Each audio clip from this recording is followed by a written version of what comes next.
Boa noite a todos, sejam bem-vindos. Estamos aqui de volta, como sempre, começamos esse programa invocando a Santíssima Virgem Maria, o Santo Padre Pio de Pietrelcina, para que roguem a Deus que nenhuma injustiça se cometa nesse programa. Eu queria, antes de tudo, falando em injustiça, eu queria, antes de tudo, pedir desculpas aqui ao Flávio Arantes, o ouvinte que participou do Trout Speak na semana passada, com aquelas observações sobre a Ingrid Betancourt, porque me pareceu, pelo tom da voz, que ele estava assumindo aí não só a defesa, como estava quase que falando em nome da Ingrid Betancourt. Na verdade, não era essa a intenção dele, mas como ele, assim, até por um recurso cênico, ele imitou como se estivesse falando no tom dela, eu interpretei a coisa exatamente nesse sentido e acabei mandando para aquele lugar, né? Então foi uma coisa inteiramente injusta, não foi realmente a intenção dele. Então fica aqui tudo limpo, desfeito equívoco, né? Eu me lembro um caso que estava uma vez uns jornalistas num bar e entrou um sujeito e um deles comentou assim: Nossa, mas que tipo lombrosiano, né?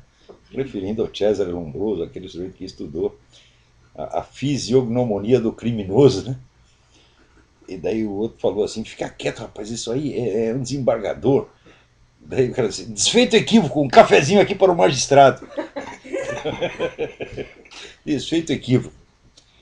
Então, a propósito disso, eu queria pedir que os ouvintes, por favor, façam as perguntas com clareza, com brevidade e desliguem tão logo termine de fazer a pergunta. Olha, identifique-se, diga, aqui é o fulano de tal, da cidade tal, aqui é a pergunta, pá, tchau, desliga, tá?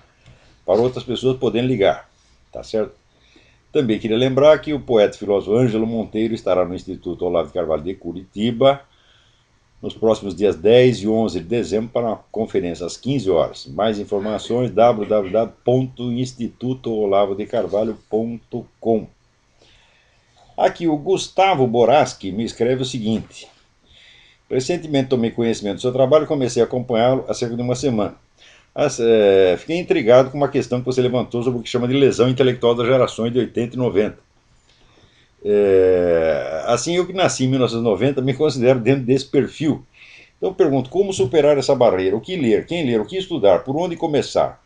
Por quais autores começar? Como fazer de modo a driblar o establishment cultural de esquerda que impregna o ambiente acadêmico? Muito bem, Gustavo, a coisa não é assim tão simples, né?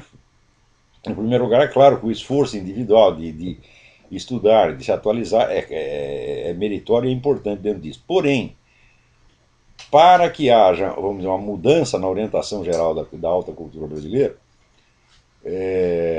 isso vai requerer muito trabalho. Em primeiro lugar, é preciso que todas as pessoas que estão descontentes com o estado de coisa e que tenham capacidade intelectual para isso, discutam uma com as outras no sentido de compreender, fazer um diagnóstico em profundidade do que está acontecendo, não somente no Brasil, não somente na América Latina, mas tem uma visão, vamos dizer, geral do rumo que as coisas estão tomando no mundo. Quer dizer, que se atualizem com o negócio de nova ordem mundial, de projetos globalistas, de mutações civilizacionais, etc, etc. Quer dizer, a bibliografia disso aí é absolutamente ilimitada.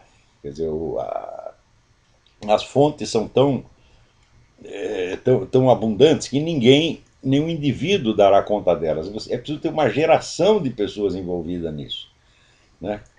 A todo momento estudando, discutindo, diagnosticando, fazendo análise de conjuntura, o tempo todo, sem nenhuma intenção, vamos dizer, de mudar imediatamente o estado de coisa, que é importante. Dizer, a ânsia de ter uma ação social, política, é a pior coisa que pode acontecer. Né? Agora, as próprias discussões, se você consegue, vamos dizer, envolver um círculo, digamos, 2.000 pessoas, né, capacitadas, envolvidas numa discussão que visa apenas a um diagnóstico em profundidade, então, aos poucos, os rumos de uma ação possível acabam aparecendo por si mesmo. Né? Eu acho que isso não vai ser nem assunto para a nossa geração, nós vamos precisar de mais de uma geração para fazer isso. Assim como, você pode tomar como modelo o que aconteceu com o pessoal da esquerda quando houve o golpe de 64. Imediatamente após o golpe, começou um brainstorm na esquerda. Esse brainstorm durou pelo menos 10 anos. Né? Ninguém sabia imediatamente o que fazer. O que eles estavam tentando é entender o que tinha acontecido.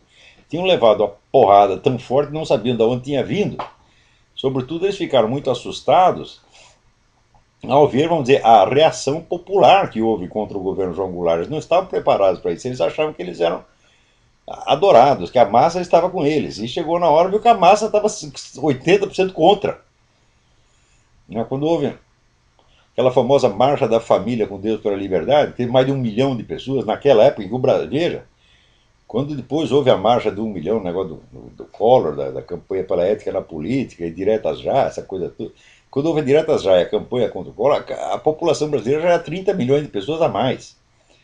Então, quer dizer, você botar 1 milhão de pessoas na rua em 1964 é um milagre. Seria a mesma coisa que você botar 5 milhões hoje. Então, sem dúvida, a Marcha da Família com Deus pela Liberdade foi a maior manifestação popular da história brasileira.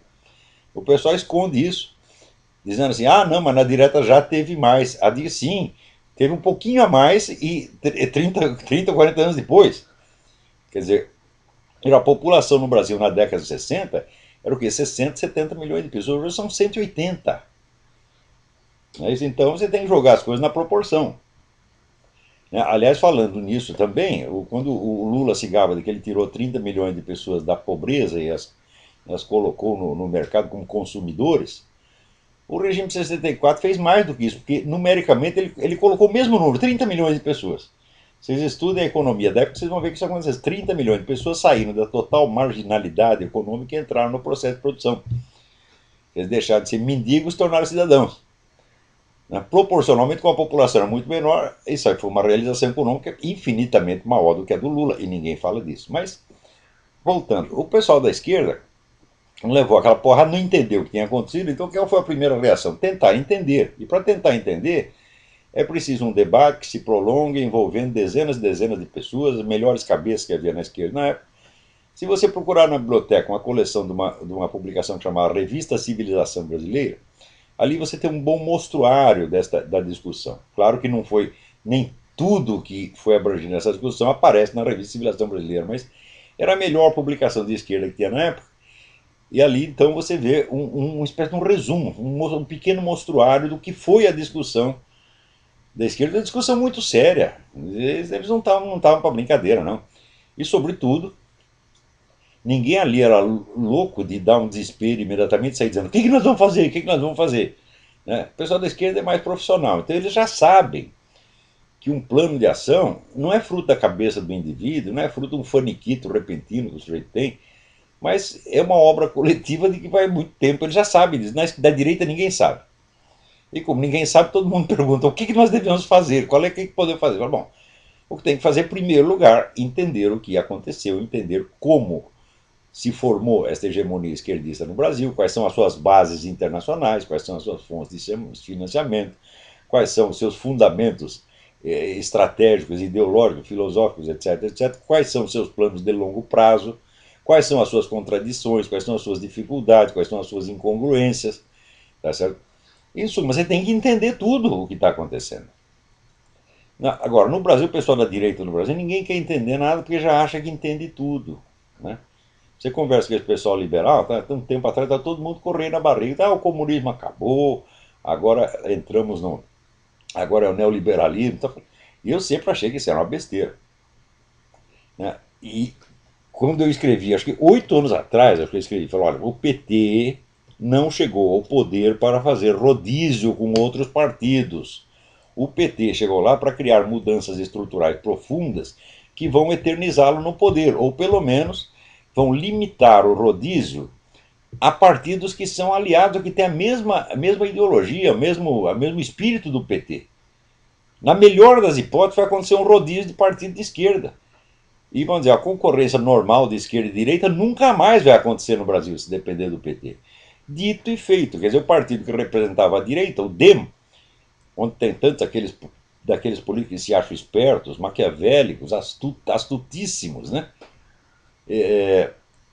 Outro dia fizeram uma reunião dizendo que o DEM está em vias de extinção.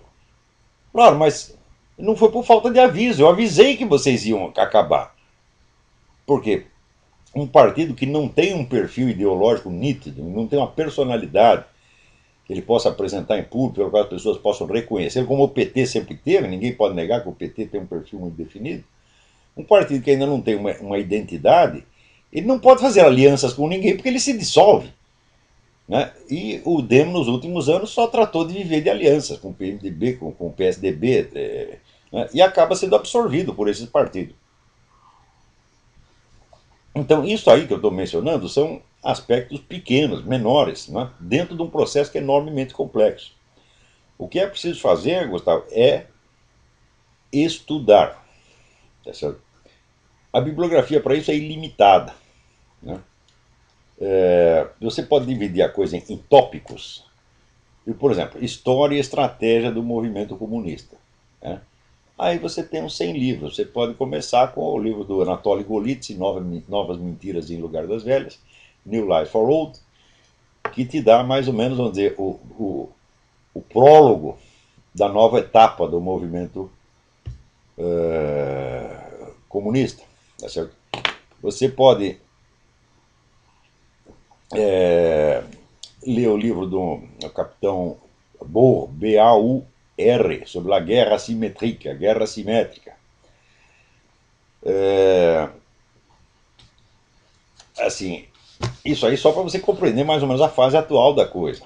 Então, você vai precisar fazer um recuo, né, e estudar, vamos dizer, a história do movimento comunista e das suas maneiras, dos seus modos de atuação. E frequentemente a gente vê esse pessoal do Foro de São Paulo e Lula e tal usando artifícios estratégicos táticos que as pessoas pensam que é uma grande novidade. Quando você vai ver, é a mesma de sempre. Né? Por exemplo, essa de querer se limpar na má fama das Farc. Né? O movimento comunista sempre usou o banditismo. Sempre, sempre, sempre, sempre. Quer dizer, o banditismo, criminalidade, é um meio normal, prestem atenção, normal e obrigatório de atuação do movimento comunista. Sempre foi. Por exemplo, na Rússia, a especialidade era assaltos a bancos. Né? O Stalin subiu na carreira por quê? Porque ele era o assaltante, então ele era o fornecedor de dinheiro para o partido. E como ele era a torneira, ele era o homem que ligava ou desligava a torneira, então adquire naturalmente um prestígio no partido. Né?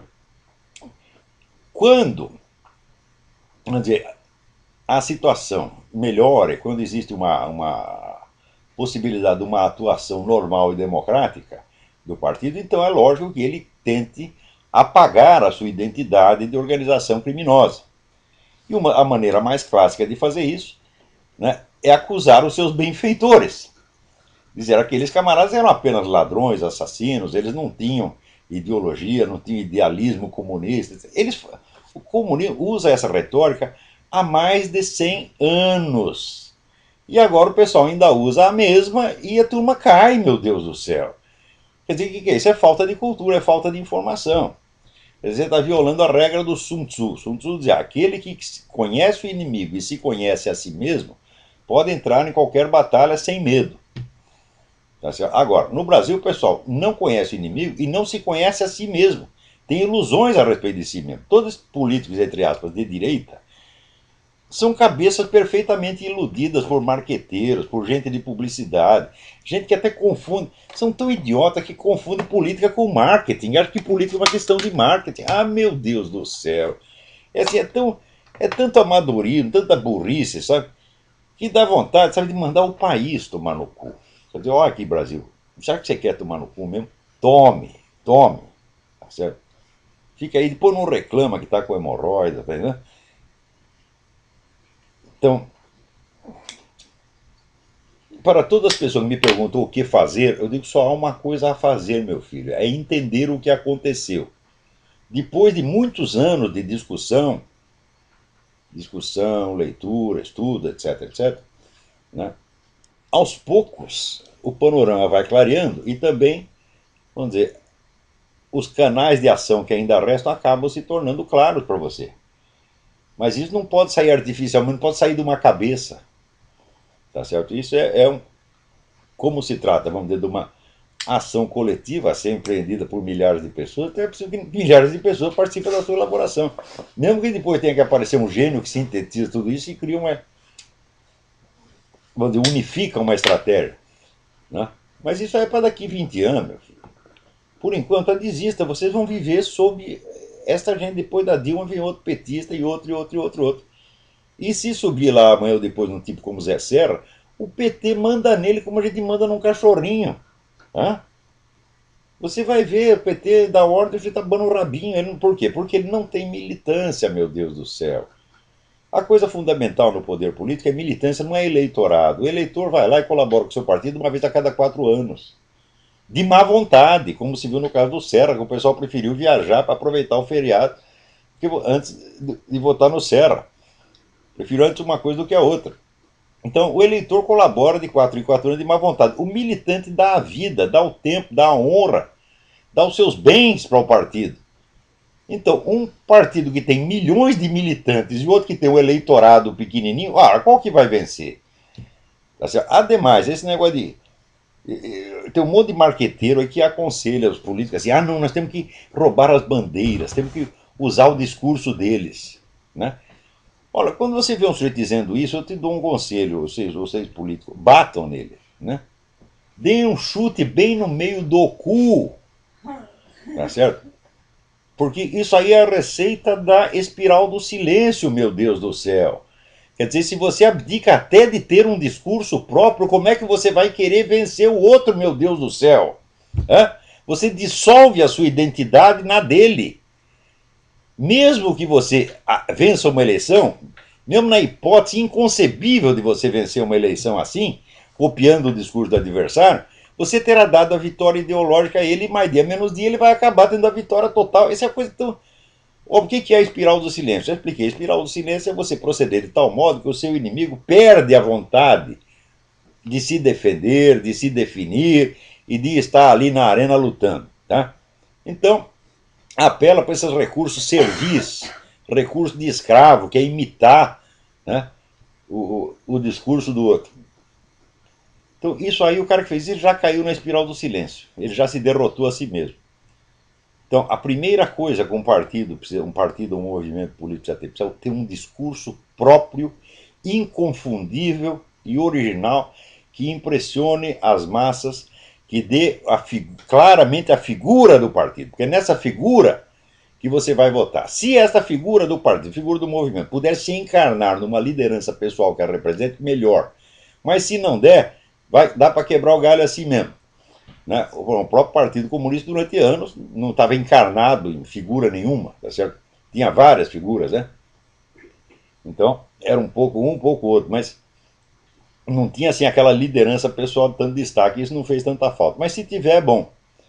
Mas um partido sem identidade, sem um discurso próprio, sem um estilo próprio de falar, sem um vocabulário próprio, é coisa que não existe, minha gente. Agora, no Brasil, a direita faz isso, tenta se anular. Não, aqui nós vamos usar a linguagem da esquerda, vamos falar bem das pessoas da esquerda. Não estava eu estudando o Instituto Milênio, babando o ovo em cima de Barack Obama, meu Deus do céu, e do próprio Lula. O que é isso, porra? Você pega a turma do PT, falava o diabo do Zé Serra. Olha, o Zé Serra é isso, é um filho da puta, é um viado, é um ladrão. Não se falava as coisas mais horríveis do Zé Serra, né? E daí o Zé Serra, não, o Lula é um grande homem, né? Depois vem esse boboca desse Paulo Rabelo de Castro, o pessoal dizer que é uma grande inteligência liberal conservador, dizer que o Lula foi um gigante. Eu digo, olha, foi um gigante do ponto de vista de uma formiga. Do ponto de vista de uma formiga, uma lagartixa é um dragão, porra. Tá certo? Então aí, né, tem que falar. Karl Marx dizia, semeei dragões e colhi pulgas, né? Então é isso aí, meu filho. Isso é trabalho para uma geração inteira. Agora aqui é Gabriela Marota, me envia um negócio aqui, um casal americano, né, abriu um site aqui, www.birthornot.com. Birth or Not. A mulher está grávida de 5 meses e quer saber se ela deve ou não abortar. Quem devia abortar é a senhora sua mãe, você está entendendo? É a mãe da mãe, você está entendendo? Porque a pessoa que faz uma pergunta dessa, 5º mês, meu Deus do céu, dá uma olhada, né? Faz lá um exame, você vai ver o bebê prontinho, bonitinho, né? Um ser humano inteiro, meu Deus do céu. E você quer matar por quê? Ainda levanta o problema. Quer dizer, o pior é o seguinte, se fosse um abortista convicto, fanático, eu digo, bom, então isso era assassino compulsivo mesmo, não tem quem segura. Agora, uma pessoa que ela não é abortista por convicção, ela levanta a pergunta: eu devo matar o meu bebê? Então amanhã ou depois o seu filho vai levantar uma enquete: devo matar a mamãe? Devo matar o papai? É? Se o sujeito faz essa pergunta é porque já está completamente idiotizado e está à mercê do mal. Então, obrigado, Gabriela, por me dar essa dica. Você vai dizer que é um sinal dos tempos. Né? Agora aí, outra coisa. Ele quer ir no comandante do Corpo de Bombeiros de Tatuí mandou retirar todos os crucifixos e imagens de santos católicos das unidades sob seu comando.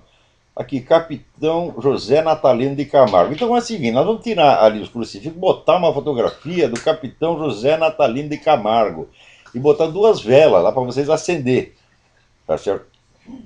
Olha, esse negócio todo, esse combate antirreligioso que tem hoje, é baseado na ignorância, na estupidez, no obscurantismo. É todo esse pessoal que vem com essas ideias, eles as defendem na base de estereótipos, de lugar comum, de slogans, bobocas inventados no século XVIII. Uma vez eu tive uma discussão com esse tal de Rodrigo Constantino, né, que é o equivalente direitista do Dr. Emir Sader, com a diferença que o Dr. Emir Sader pelo menos tem alguma experiência política, ele participou do Foro de São Paulo, e o Constantino não tem nem isso. E daí ele me oferecia como fonte histórica das coisas que ele dizia sobre a Igreja Católica o livro do Voltaire. Ora, meu Deus do céu, meu Deus do céu. Voltaire, há 2 séculos, todo e qualquer estudante de história sabe que, como historiador, o Voltaire era um vigarista completo. Inventava praticamente tudo, inventava, sabia que inventava e confessava que inventava. Né? Então, Voltaire, como historiador, é nada, porra. Né? Além disso, uma fonte de mais de 2 séculos atrás. E era uma obra, as obras de Voltaire pertenciam claramente ao gênero jornalístico, era uma polêmica jornalística e não uma obra historiográfica séria. Isso todo e qualquer estudante de história sabe disso. Eu não posso negar que o Voltaire tivesse uma certa inteligência historiográfica, como se vê no livro dele sobre Luís XIV. Né? Não deixa de ser um bom livro, mas ali ele não tinha interesse de inventar nada, então ele pesquisou até um pouquinho. Mas mesmo assim, não é uma fonte historiográfica que hoje nós possamos respeitar. E o cara não sabia nem disso. Né? Quer dizer, Voltaire é uma leitura para moleque de ginásio. Eu, quando tinha 14, 15 anos, eu lia Voltaire, achava engraçadíssimo e, naturalmente, fiquei fã de Voltaire. Só que com 15, depois dos 15, 16, eu já li coisa melhor, entendi que não era para levar aquilo a sério. Mas vem um homem de 40, não sei quantos anos tem o Rodrigo Constantino, deve ter uns 30, 40 já, esfregar Voltaire na minha cara como se fosse uma fonte. Voltaire e a Wikipédia. As fontes dele, Voltaire e Wikipédia. Eu digo, mas como é possível uma coisa dessa, porra? Quando você lê esses outros, esses ateus militantes, os melhores deles, os mais inteligentes, Richard Dawkins, Daniel Dennett, você vê que eles não estudaram nada de história. Frequentemente usam como fonte exatamente materiais do século XVIII que eram, dizer, panfletos difamatórios. Né? Como aquela história de que teve um papa que foi mulher, né? Uma mulher que se fez de papa. Então, são lendas urbanas. Quer dizer, o cara vem oferecer como material historiográfico lendas urbanas. Né? Então, o problema desse cara assim, é incultura pomposa. Né? Todo esse movimento antirreligioso que tem no mundo hoje é uma vergonha. É uma vergonha. Assim, é coisa de uma baixeza, de uma estupidez fora do comum. Né? Então, toda vez que eu vou discutir com um cara desse, o sujeito vem com essa mesma coisa. E me lembra aquele tal de Colucci que tinha, que depois botei a resposta a um vigarista de Boston. Né? O sujeito era obviamente vigarista, mentiroso pra caramba, inventava coisa. Quer dizer, a gente até perde o embalo de discutir, dá vontade de vai tomar no cu e pronto, acabou. Então, vem aí esse capitão Natalino. Quem é você, o capitão, para opinar nessas coisas? Vamos supor, é muito. Peraí, tem alguém na linha, vamos lá. Alô, quem é? Alô? Alô? Sim, quem é? Ah, Alô, Olavo? eu mesmo. Tudo bom? É o Jefferson. Jefferson da onde? Tô ligando. Aqui de Londrina, Paraná. Tô ligando pra você pra perguntar o seguinte: eu gostaria que você fizesse um comentário a respeito de uma situação que eu extraio do seu artigo crítico ao filme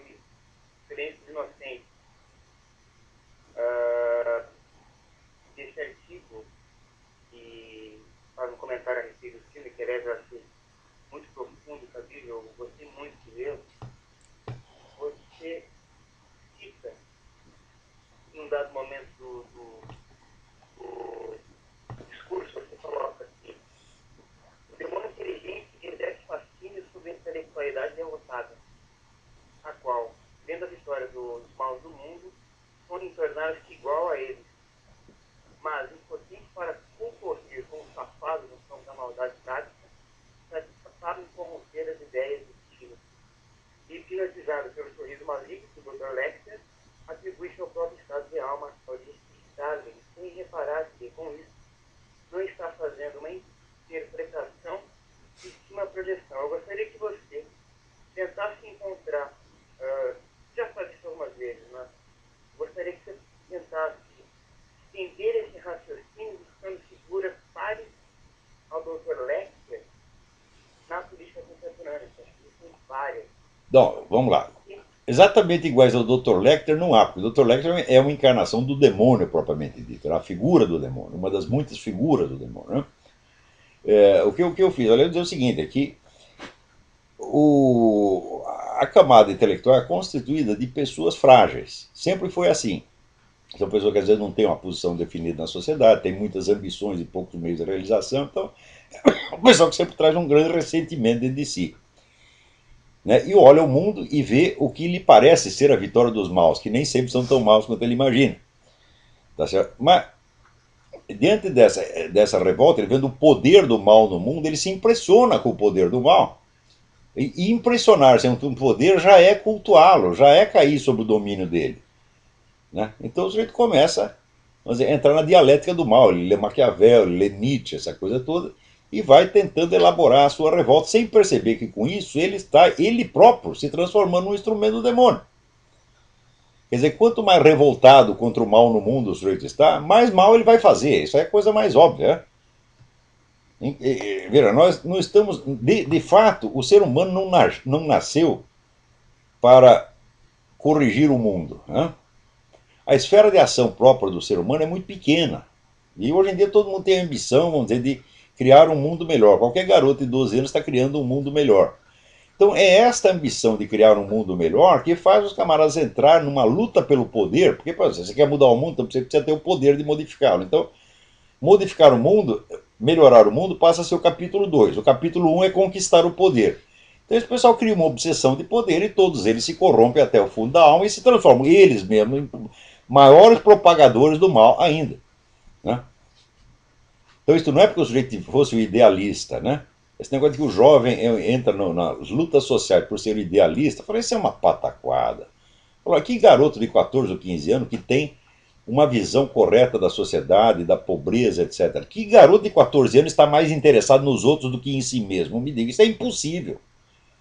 Um garoto de 14 anos está lutando pela sua autorrealização.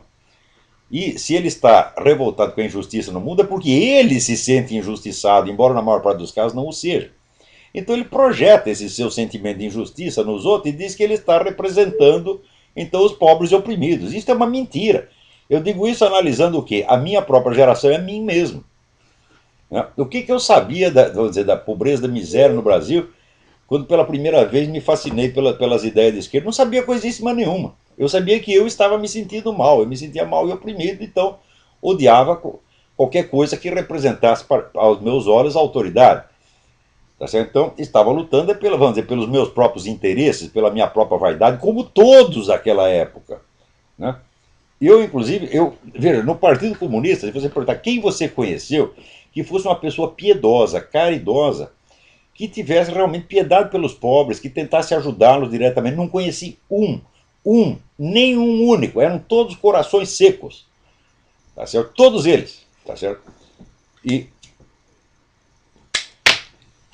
Então o sujeito está lutando pela sua própria vaidade, mas como se engana a si mesmo, achando que ele é, vamos dizer, o salvador que está lutando contra o mal, quanto mais ele pensa assim, mais ele se impregna do mal por via da vaidade. Essa é a dialética que eu estou explicando ali, mas isso aí dá para escrever livros inteiros. Desculpa eu dar uma explicação tão rapidinha, assim, tão compactada. Né? Agora, voltando ao negócio desse capitão Zé Natalino de Camargo, tá certo? É muito fácil você vir com o slogan assim, o Estado leigo, né, a separação entre Estado e Igreja. É muito fácil você falar isto. Mas acontece o seguinte, se você tem um Estado não religioso, o Estado não tem religião nenhuma, mas a sociedade tem, então o que o Estado tem que fazer? O Estado tem que seguir a religião da maioria, é óbvio. Ou então ele vai tentar impor a sua não religiosidade à sociedade, e aí isso já se transforma num combate religioso, um combate ateístico contra a sociedade. Então, o certo do Estado leigo é o seguinte, meu filho, você segue a religião da maioria e não enche o saco. Claro que você vai ter que resguardar os direitos dos minoritários. Qual é o direito que eles têm? Eles têm o direito de praticar e pregar a sua religião. Não tem o direito de que ela seja tratada como se fosse a religião da maioria.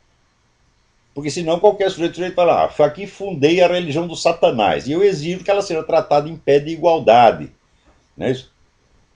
Então, inclusive, concorrendo de verbas públicas, de verba de ministério, essa coisa toda. Então, é claro que, vamos dizer, o apoio do Estado deve ser dado proporcionalmente à representatividade da religião na sociedade, meu Deus do céu. Porque se o Estado é ateu ou agnóstico, mas a sociedade é cristã, então das duas uma, ou a sociedade vai cristianizar o Estado, ou o Estado vai destruir a religião da maioria. Então, quer dizer, a noção do Estado leigo é eminentemente ditatorial, ela é eminentemente tirânica. Quer dizer, quando a expressão foi usada pela primeira vez, não tinha esse sentido. Ou seja, quando fundaram os Estados Unidos, e o Jefferson disse, nós temos que criar um muro de separação, é porque é o seguinte, havia as diversas denominações cristãs, cada um pertencia a uma, não tinha um único, acho que o único sujeito ateu que tinha ali era Benjamin Franklin, né? Mas mesmo assim era um ateu meio, né, meia bomba. Né? Então, evidentemente você não vai favorecer uma denominação antes que outra denominação, isso aí seria totalmente injusto. Então, quer dizer, o Estado não se mete nas polêmicas entre as denominações cristãs, era isso que Jefferson queria dizer. Mas que o Estado era cristão, era obviamente cristão. Você lê o livro do Benjamin Morris, do caráter cristão das instituições americanas, que é um livro de 1000 páginas, cheio de documento, lá está mais do que provado. Quer dizer, o Estado era leigo no sentido de ele não interferir nas disputas religiosas, mas não no sentido de ele pregar o ateísmo, proibir crucifixos, etc, etc, que aí é ateísmo militante. E ateísmo militante é luta religiosa, meu Deus do céu. Mais ainda, se você pegar todas as guerras religiosas que houve ao longo de toda a história humana, elas não mataram 1/100º do número de pessoas que a guerra do ateísmo contra a religião matou no século XX.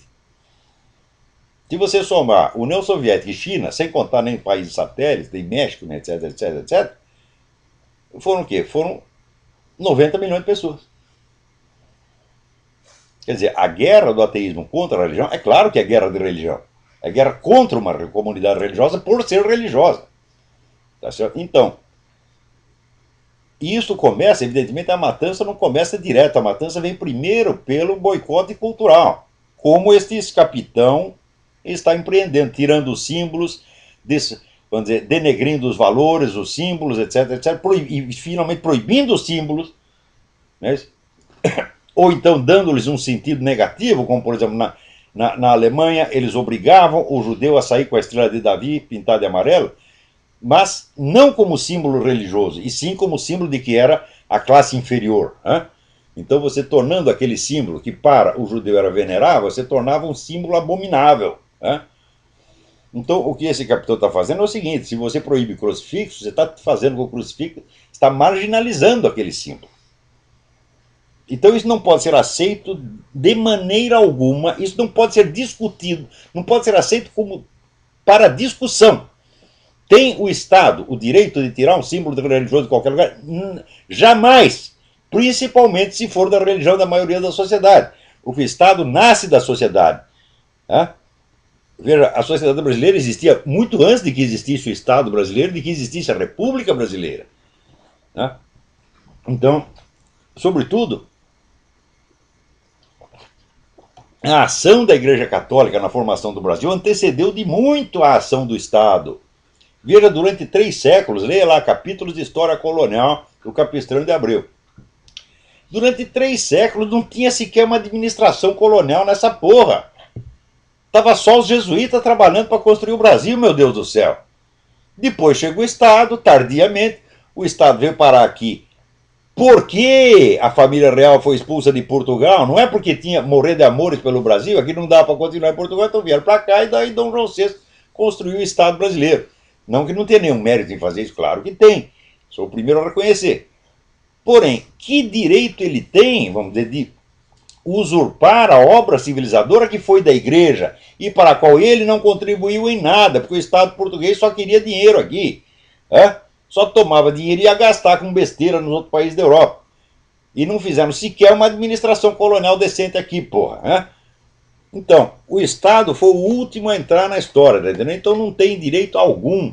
Quem manda no Estado é a sociedade. E se o Estado pretende moldar a sociedade à sua imagem e semelhança, então é um Estado totalitário e tem que ser derrubado, porra. Agora...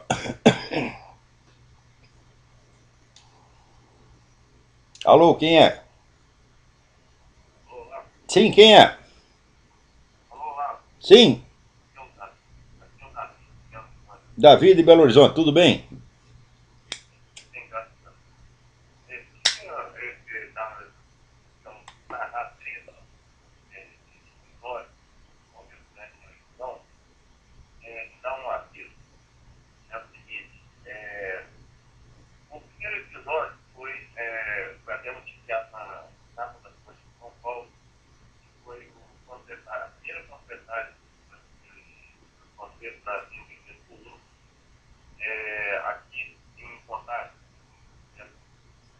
A sua ligação está muito ruim, Davi. Sua voz está chegando entrecortada. Eu não estou entendendo as suas palavras. Se você puder desligar e ligar de novo, te agradeço. Então, olha aqui. Daí, em São Paulo aconteceu esse negócio do Mackenzie, que o pessoal reclamou lá de um texto homofóbico. Em primeiro lugar, você chamar de homofóbico qualquer texto que seja contra as práticas homossexuais vai um absurdo, absurdo, porque não existe nenhuma prática sexual que seja imune a críticas, tá certo? Agora, por exemplo, a prática heterossexual, ela está aberta a críticas desde que ela seja praticada fora das normas da moralidade. Se o sujeito está lá comendo a sua própria mulher, você não tem nada o que reclamar, mas se ele está comendo a mulher do vizinho, meu Deus do céu, né? Ou então, é um sujeito que está, vamos dizer, o gerente de uma firma, o dono de uma firma, que se aproveita das suas subordinadas. Quer dizer, a prática heterossexual só é legítima em certas circunstâncias. Mas eles estão querendo fazer assim, de modo que o homossexualismo seja inatacável em todas as circunstâncias, em todos os casos, não pode falar mal nunca. Então, quando o pessoal faz a parada gay, né, e fica lá, o homem na rua, um mijando o outro, um enfiando o dedo no cu do outro, e todo mundo tem que ver aquilo e achar lindo. Ora, se eu fizer 10% disso com a minha mulher na rua, eu vou preso. Então o sujeito... Né, eu, por exemplo, se eu entro na casa do fulano, né, quando tá lá, o seu pai saiu, né, eu vou lá como a sua mãe. Isso é um adultério. Tá certo? Isso aí dá um escândalo, todo mundo vai ficar contra mim. Agora, se eu for lá e comer o seu pai, meu filho, daí ninguém pode reclamar porque é homofóbico.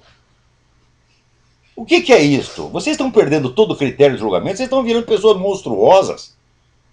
Quer dizer, a sua mania, a sua idolatria do homossexualismo está virando um treco patológico. E é esta patologia que os caras querem consagrar em lei. Quer dizer, então é o negócio, é o Dr. Mabuse, o filme do Fritz Lang, o sujeito de dentro do hospício, ele coordena uma revolução, um movimento terrorista, entendeu? Esses caras, todo lugar deles é no hospício. O lugar do seu Luiz Mota é no hospício, vocês não entenderam? O cara que se gaba de ter transado com 500 homens, é claro que o lugar dele é no hospício. Como seria o do homem que se gabasse de ter transado com 500 mulheres? Qualquer pessoa que tenha relação sexual com 500 pessoas, ou com 500 entidades quaisquer, extraplanetárias, animais, vegetais, é claro que é tarado, porra, vocês não entendem? Agora o cara se gaba, né? Se o sujeito dissesse, comi 500 mulheres, todo mundo ia falar mal dele. Agora, comi ou dei para 500 homens, não pode falar porque é inatacável, é sacrossanto. Ô meu filho, porra, vamos lembrar o seguinte, as práticas homossexuais não tem nada de tão sacrossanto. Elas consistem em você dar o cu e chupar pica. É isto, não é outra coisa. Se o sujeito não faz nenhuma coisa nem a outra, não há homossexualismo. O senhor me desculpe, é? Se é amor entre homens, o sujeito ama o outro, deu rabo pra ele, comeu ele, chupou pica. Não, então não tem homossexualismo nenhum, meu filho. Então, materialmente falando, a diferença específica do homossexualismo é isso. O que isso tem de tão sacrossanto que não possa ser criticado? Vocês vão aceitar isso? Vocês vão aceitar este código moral do demônio, código moral da demência? Vocês vão aceitar isso e fazer de conta que respeitam? Então fizeram esse ataque ao Mackenzie. O Mackenzie, né, normalmente se defendeu no manifesto, mas tirou do ar o texto para não magoar. Eles não podem ser magoadinhos. Que coisa mais feia! Por que não vem encher o meu saco com isso? Não vem porque não são loucos, porra. Eu falo o que quiser e nenhum deles reclama, porque eles sabem que eu vou lá e provo o que eu estou falando. E eles ainda vão fazer figura de palhaço. Então, Luiz Motti, vem cá. Você vai me dizer que é respeitável você sair com 500 homens? Então qualquer sujeito que saia com 500 mulheres, ninguém pode falar mal dele. Não é isso? Ora, todo mundo sabe que um homem que sair com 500 mulheres é porque é uma pessoa instável, não é confiável, tá certo? Como é que se diz? A mentalidade ainda infantil, não é maduro o suficiente, não estabilizou. Porque não é normal que um homem adulto, o sexo seja, vamos dizer, o interesse predominante da vida dele. Simplesmente isso não é normal. Então dá, o cara tem uma mulher, vamos supor, tem um amante, 2 amantes, tá bem, chegou. Você é presidente da firma, você tem dinheiro para gastar, tá bom, 1 ou 2 amantes, de vez em quando você vai uma viagem, vai no casa de massagem, tudo isso, vamos dizer, é tolerável. Não é bom, mas é socialmente tolerável. Agora, 500 homens? O que é isso, porra? Quantos anos você tem? 500 anos? Você é Matusalém, porra? 500 homens em quanto tempo? Como é que isso não vai ser criticável como conduta pública? Se ele fizesse quietinho no canto dele, não contasse para ninguém, ninguém vai reclamar da vida dele. Mas ele está se gabando e fazendo disso uma bandeira de luta. O cara se torna um movimento homossexual, por quê? Porque ele é o mais homossexual de todos. Ele deu para 500, ou comeu 500, sei lá. Já sei o que eles fazem na cama. Então, vocês estão aceitando isso aí, vocês não percebem que nisso existe uma gozação demoníaca. É uma coisa de impor a você uma conduta da qual depois você mesmo vai se envergonhar.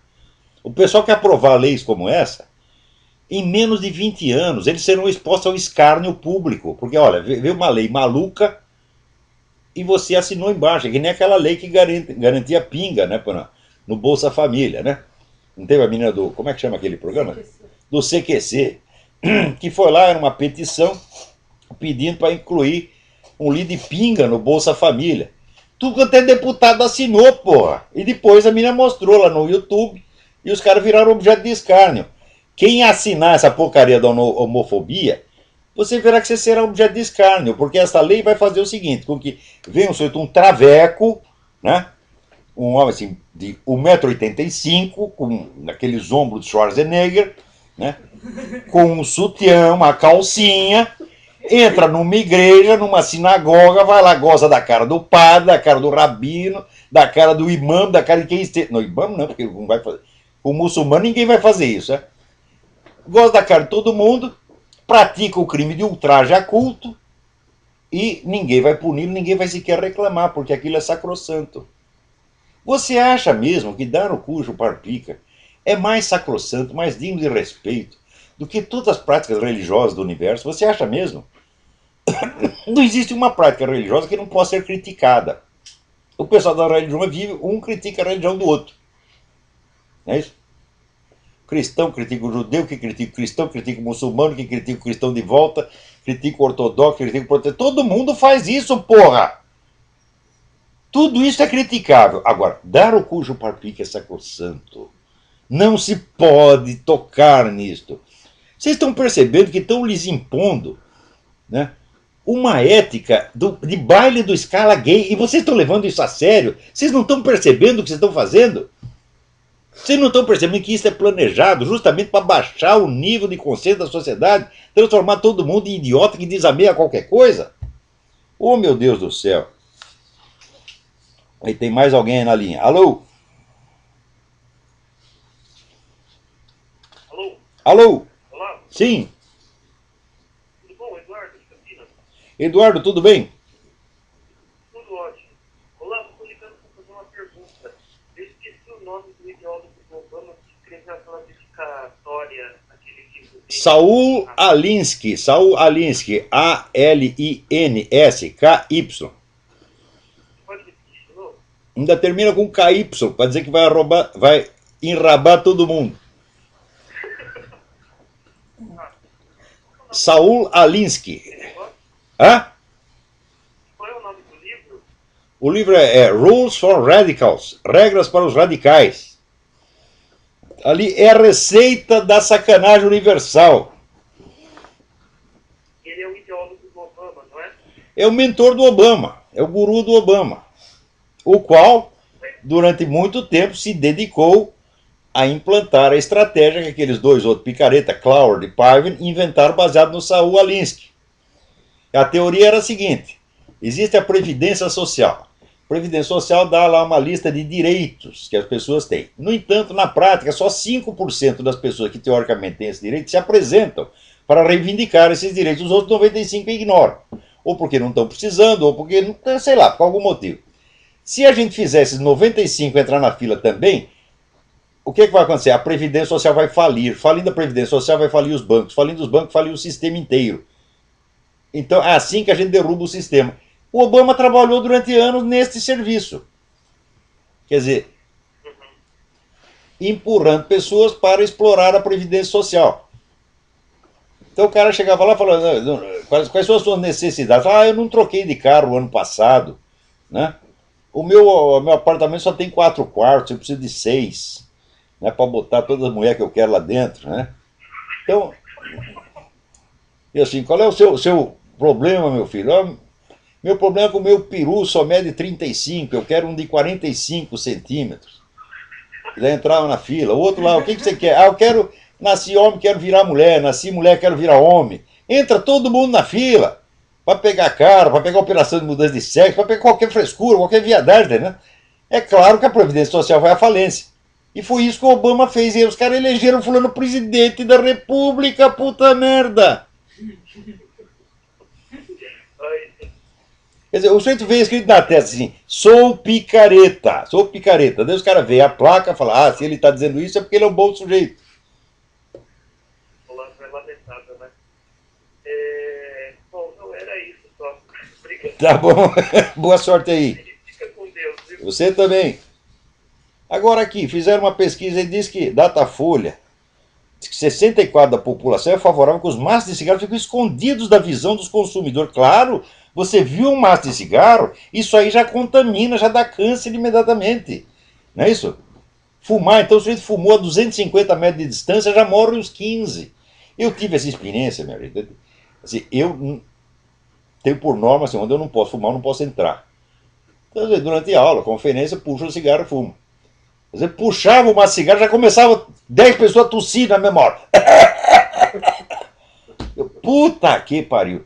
Eu que nasci com doença pulmonar grave, fiquei 7 anos, não moro, eu estou fumando 2 ou 3 maços de cigarro há meio século. Eu ainda não morri, não tive câncer, não tive sequer a porcaria do infarto.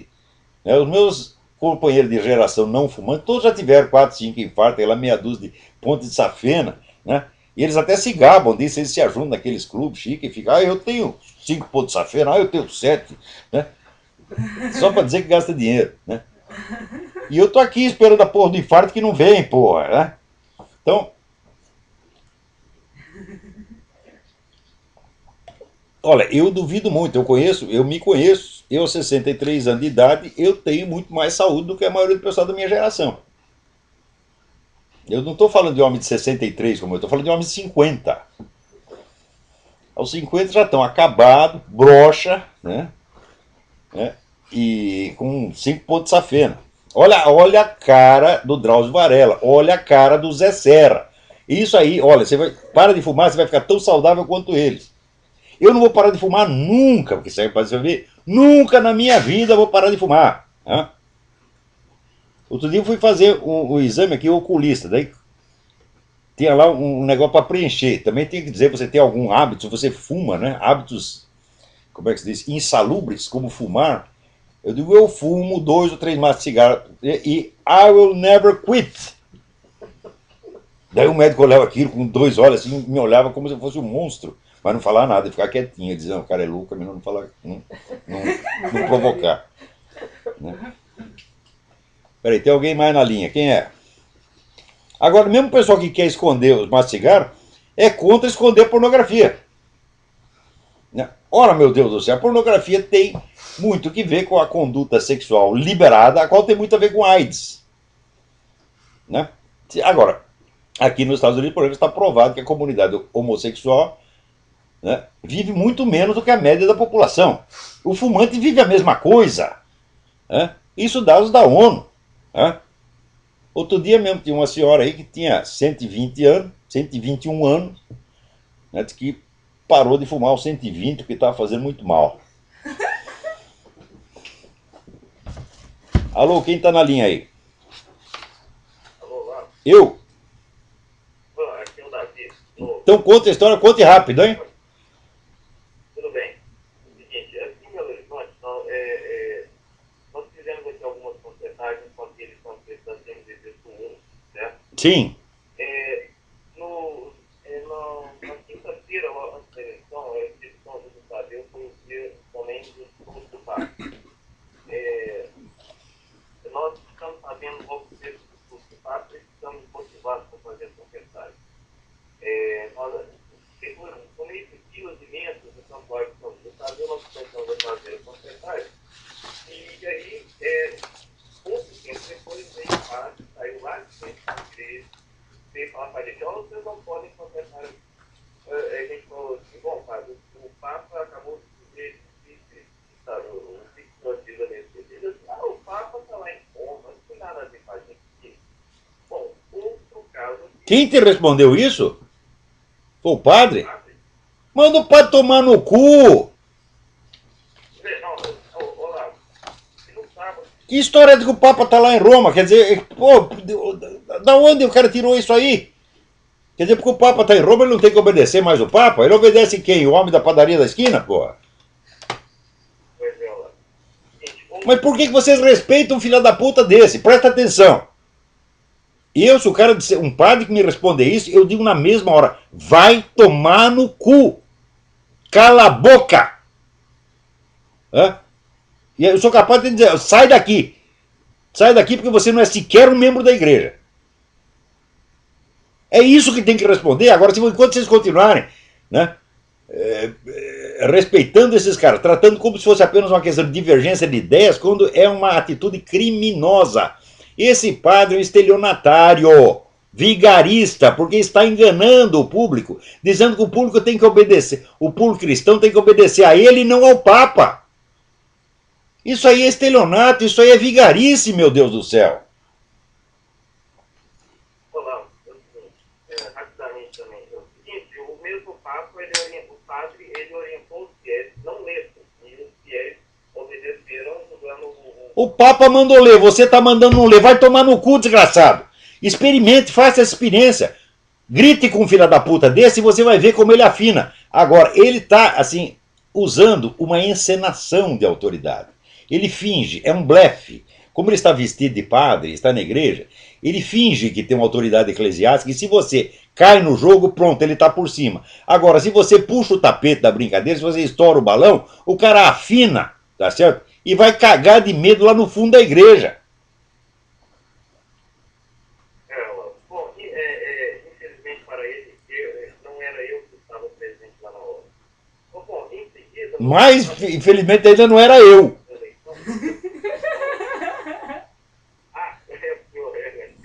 Ele também ia passar uma vez. Bom, a outra coisa que eu estava assistindo logo antes da eleição, já estava plenamente discutida essa mensagem do Papa.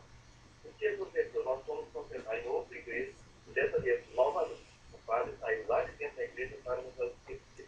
Falou assim, vocês não têm intenção de concentrar aqui. Nós temos permissão do Papa, você cala a boca, temos permissão, nós temos ordem do Papa para fazer isso. Você não é ninguém, cala a boca, vai embora. A gente colocou o argumento dele. É o seguinte, não, nós estamos esperando a deliberação da CNBB. A CNBB não é um órgão da igreja, meu Deus do céu. A CNBB é apenas uma ONG, uma sociedade civil, não faz parte da hierarquia da igreja. Ela não tem autoridade nenhuma para emitir ordem para ninguém. E mesmo se tivesse emitido. Aqui, você está esperando a ordem da CNBB, nós já recebemos a ordem do Papa. Você cala a boca. É o que tem que dizer. Agora, se você falar isso uma vez que você desrespeita um cara desse como ele merece, os fiéis vão ficar do seu lado. Todos vão ficar do seu lado. Porque você está falando, vamos dizer, com a autoridade da verdade. E no caso, você vem com a autoridade do Papa, meu Deus do céu. Agora, um órgão como CNBB usurpar... A CNBB, eu digo, inteirinha. É uma organização criminosa que está enganando a população, fazendo de conta que ela representa a igreja. Quando ela não representa, ela é apenas uma ONG, um clube. Agora, o que está enganando a população é a mídia. A mídia faz como se a CNBB fosse o órgão da igreja. Você imagina, por exemplo, você pega lá qualquer entidade, pega a Federação Espírita, e você monta uma ONG chamada Confederação dos Membros da Federação. E daí você começa a falar em nome da federação. Isso é estelionato. É crime. Olá, só para finalizar, o pessoal daqui da Lisboa, o pessoal do www.católicos.com.br, fizeram um documento chamado em espanhol. Apesar de estar em espanhol, ele diz por pessoas aqui de Belo Horizonte. Ele se chama La Iglesia Amordaçada, a Igreja Amordaçada. É um PDF muito grande, tem algumas informações pesadas lá, como por exemplo... Tem, mas já começa com o tom errado. A igreja não está amordaçada coisa nenhuma. O pessoal da igreja não fala porque é cagão, porque é covarde. O outro lado não tem poder de amordaçar ninguém. São vocês que estão dando esse poder para eles, meu Deus do céu. O que os bispos fazem? Chega uma metralhadora na sua cara, te proíbe de falar? Enquanto o sujeito não usou da força física para te impedir, ele não está te impedindo de nada. Agora, se uma pessoa ficar atemorizada por causa do ar de autoridade da outra, não pode se queixar de estar amordaçado.